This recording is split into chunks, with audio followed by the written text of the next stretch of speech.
Hi everyone! Welcome back po tayo sa ating YouTube channel. Again, mapagpalang araw po sa ating lahat, mga kalingap, mga ka-jomcar, no? Magbibigay lang tayo ng ating reaksyon dito sa latest vlog ni Kalingap Rab dito sa Jomcar. No, alam naman natin na matagal na natin inaantay itong Jomcar.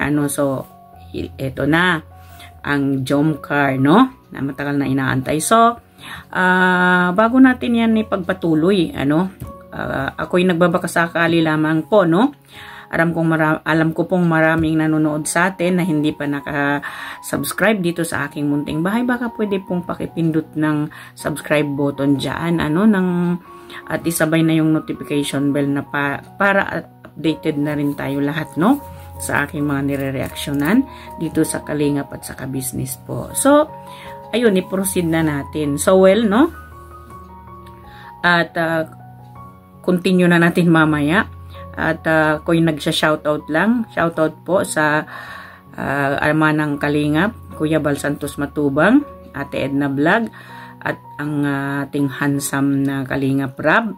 Huwag po natin kalimutan, suportahan sila, no? I-subscribe, panoorin po natin ang kanilang mga vlog para mas lalo pa silang maraming matutulungan na nahigit nangangailangan, no?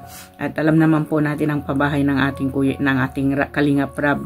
Tulungan po natin, no?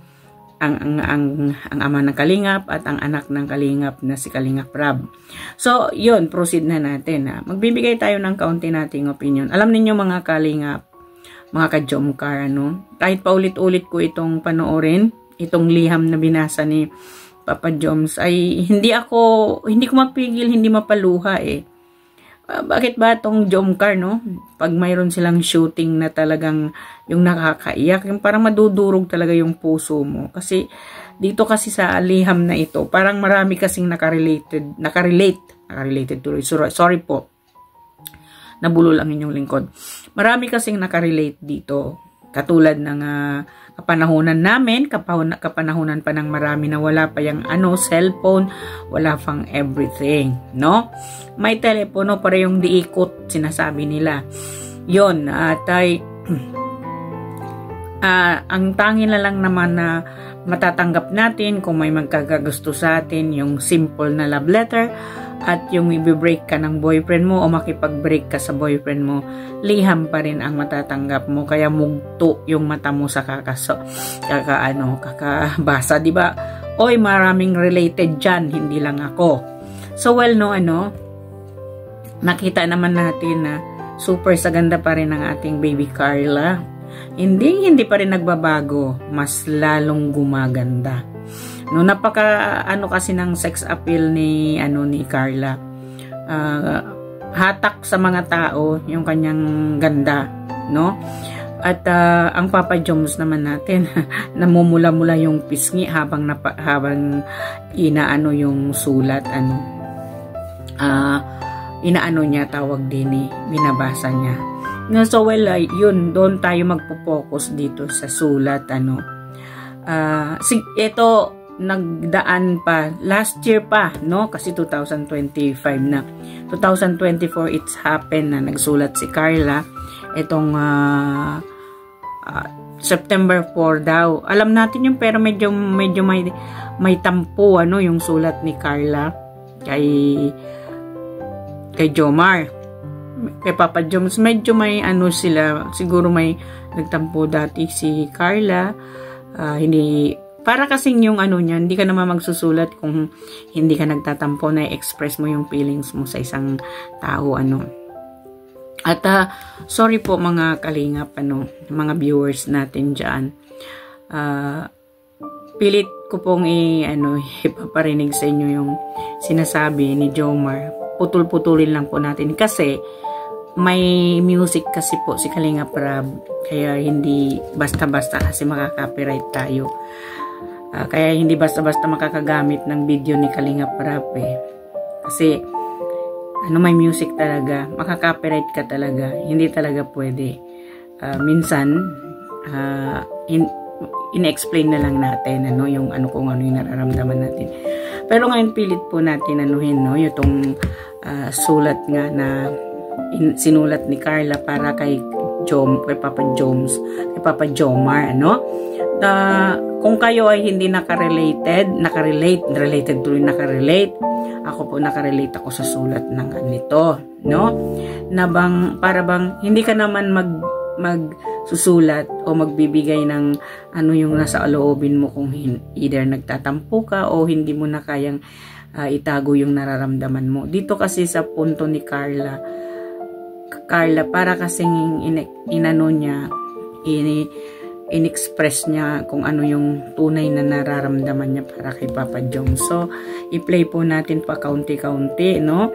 At para hindi lang tayo makapiright, mga kalingap, mga ka-Jomcar. So, pakinggan po natin ang liham ni Carla para kay Papa Joms. Ito may sabi pa. Sa dami ng gusto kong sabihin, hindi ko na alam kung paano sisimulan. Kulang naman ang salitang thank you lang.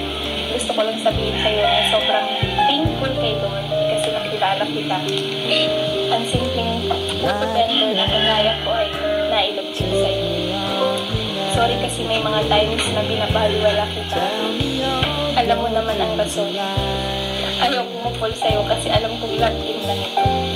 Kahit na noong pinakilala ka pa nila sa akin, hindi ko yan.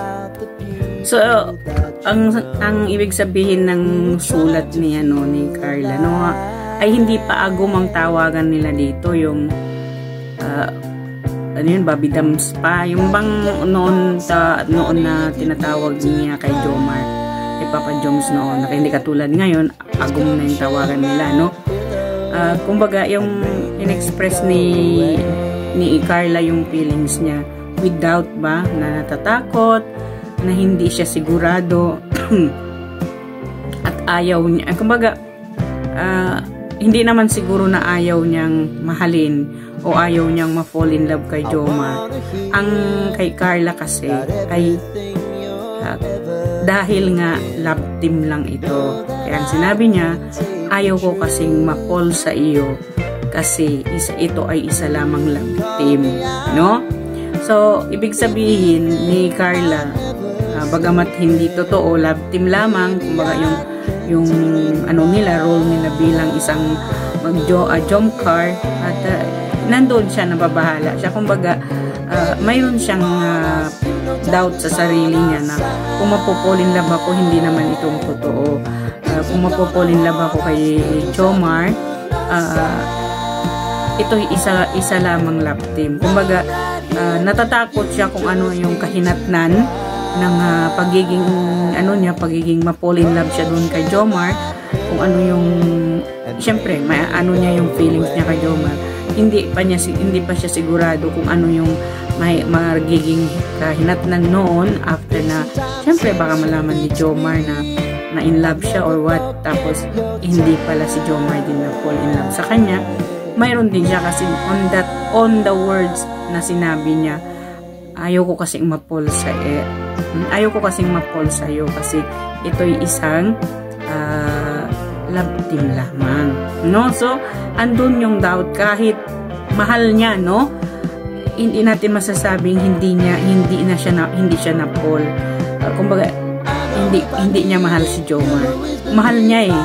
Ang problema lang, dahil nga pinangalanan, tambalan, love team.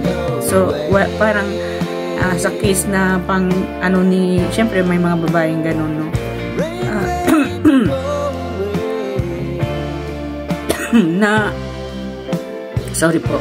na karamihan nagsasabi wag ma-fall in love sa isang tambalan lang, pero hindi lahat na nagla-love team ay hindi nagkakadevelopan, diba? Hindi lahat ng love team hindi nagkakatuluyan.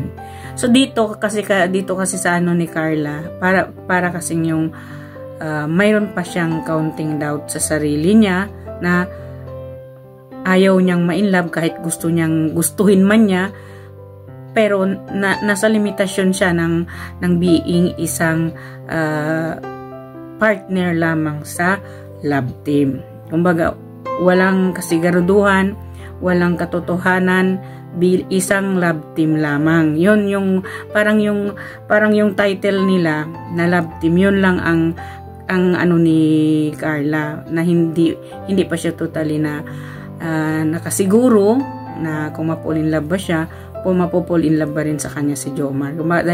Dahil love team lamang ito, no, di ba? So patuloy po natin itong ano niya. Sana po hindi tayo maka-copyright. Tuloy natin. Totoo.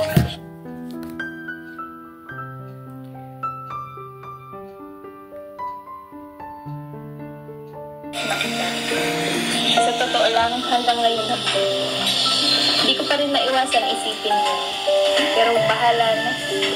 Basta ang importante, masaya ako pagkasama. In the first place, ng una pa lang, no? Silang nagkakilala ni Jomar, pinakilala si Papa Joms kay Carla. Crush niya na ito. Crush niya na ito noon na una pa lang. So hanggang ngayon na andon pa rin. Siguro kahit pinipigilan niya, pero hindi niya maiwasan yung talagang mahulog o ma-inlove siya kay Papa Joms, no? Yun, at patuloy po natin. Tama ka. At paniniwalaan ko na lang yung mga sinasabi mo. Salamat sa pagtitiis mo sa ugali ko, sa pagiging moody ko, at sa support mo on and off ka. Salamat sa paghatid sa iyo at pagbibigay sa akin tuwing lumalabas tayo. Sana anuman ang maging dulo ng tambalan ko, walang magbabago sa akin. At andito na ako, handang supportahan ka sa lahat ng gusto mo. Mahal kita, bilang tayo dito. Kalat, at syempre, alam mo yan. Yun, no? Alam nyo, hindi ko talaga maiwasan, hindi maluha. Una kong pinanood itong vlog ni Kalinga Prab, na-touch ako eh. Parang ako yung napahagulgul dito. Kaya nakapag-comment ako doon sa ano na ito na grabe kayo, pinaiyak nyo ako. Eh, para ba kasing hindi mo kayang isipin yung mga words na nanggagaling doon na sinulat ni Carla. Saan galing yun na mahal niya pero hindi siya sigurado, no? Yun nga ang sinabi niya. Kahit ano pa man yung mangyari, yung tambalan natin ay sa kanilang dala ay walang magbabago, no? At handa siyang suportahan si Jomar sa anumang bagay na gusto ni Jomar. At mahal kita bilang isang kaibigan, bilang isang ka-love team, at alam mo na yun. Yun ang alam mo na yun ang hindi natin alam kung ano yun, no? At sa ganitong mga expression, mga words na in-express ng isang babae sa isang lalaki, siyempre wala talagang lalaki hindi mapaluha. Lalo na alam mong inaasam-asam mo na niligawan mo, sasagutin ka, inaasam-asam mo na mamahalin ka niya, inaasam-asam mo na magiging kayo na sa totoong buhay, no? Hindi naman natin masasabing hindi yun inaasahan ni Papa Jomar, ni Papa Joms itong syempre parang nagpaalam na rin siya na nanligaw kay Carla, no? Pero this is last year pa, no? Ibig sabihin 2024 pa to. Hindi natin alam ang ngayon kasi ang ngayon they are very very very sweet, no?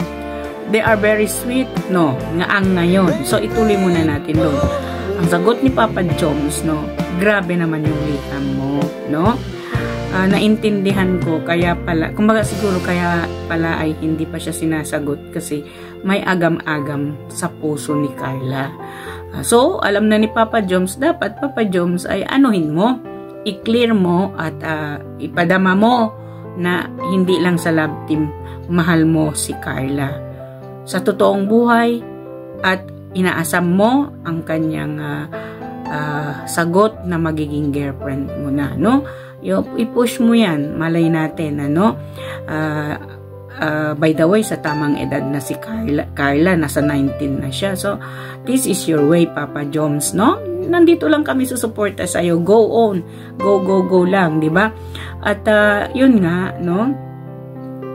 Siguro kay Carla, kaya siguro siya ganon, yung parang mayroon siyang agam-agam dahil nga nabanggit din niya, hindi daw niya sukat akalain na mailove team siya kay Jomar na isa siyang putot kutsinta vendor noon. So, wala naman yun sa estado ng buhay, baby Carla, no? Ang importante doon, nagmamahalan kayo. Ang importante doon, yung as you said, na masaya. Ang importante doon, masaya ka pagkasama mo si Papa Joms. Puntos ka na doon, Papa Joms. No, in love na sa'yo si Carla. Kasi, hindi naman masaya yung isang babae. Kung halimbawa, kasama mo yung tao, no, parang hindi ka masaya, boring ka, ay syempre, hindi mo siya mahal. Pero dito sa sinabi ni Carla, no, ang importante, masaya ako pagkasama ka. Diba? Ang sarap pakinggan nun, Papa Joms, no? Kaming mga babae, doon lang naman kami sasaya sa taong gusto namin. Doon lang naman kami sasaya sa taong mahal na mahal namin. Yun, ganun yung mga babae, diba? So, nagiging teenager tuloy tayo dito sa teleserye ni Kalinga Prab. Lagi na lang namumugto yung mata ko sa kakaiyak, no? So, well, mga ka-Jomar, mga ka-Chomcar, mga Kalingap, no? Ito ang ating reaction ngayon kung ano yung naging ano natin. Sana po ay hindi tayo mag-copyright, no? Kung ano yung magiging bigay natin doon sa liham na laman ng liham ni Baby Carla, no? Ni Carla. Kasi mahal niya pero nasa in doubt pa rin siya. Doubt pa rin siya. Ayaw niyang mahali, ayaw niyang ma-fall in love, pero napo-fall in love na siya, no? Hindi naman natin masasabi hindi siya in love kay Jomar, no? Sa titigan, sa hawakan ng kamay, sa pananalita, alam natin may deep inside talagang mahal na mahal nila ang isa't isa, diba? Nakita naman natin yun, no? Sana nga po mayroon agad kasunod, no? I really love Jomcar. Really, talaga. Nag-i-improve kasi si Carla. Hindi kasi siya dati na very, very shy. Ngayon kasi, para kasing mayroon na talagang laman itong dalawa na ito, no? Kasi si Carla hindi na nahihiya. Very comfortable kay Papa Joms. Si Papa Joms naman, talaga namang ginagawa niya talagang prinsesa niyang number 1 itong si Carla, no? So, well, mga kalingap, mga ka-Jomcar natin dyan, hanggang dito na lang po. Kung nagustuhan ninyo, paki-subscribe, like, share, comments ng aking mga nire-reaction ng video. At huwag po natin kalimutan suportahan ang ama ng Kalingap, Kuya Bal Santos Matubang, Ate Edna Vlog, Kalinga Prab, Jack Tapia Matubang, at ang Kabisnes po, Kabisnes Official, Papa Dins TV, Kabisnes Family, at ang kasamahan ko po na reactor, lahat ng reactor sa Kalingap at dito sa Kabisnes. Maraming salamat po, hanggang sa muli. Magkikita-kita po tayong lahat. Bye-bye po. Masarap ang ma-inlove. Pag inlove din sa'yo ang kapartner mo. Diba? Bye-bye po.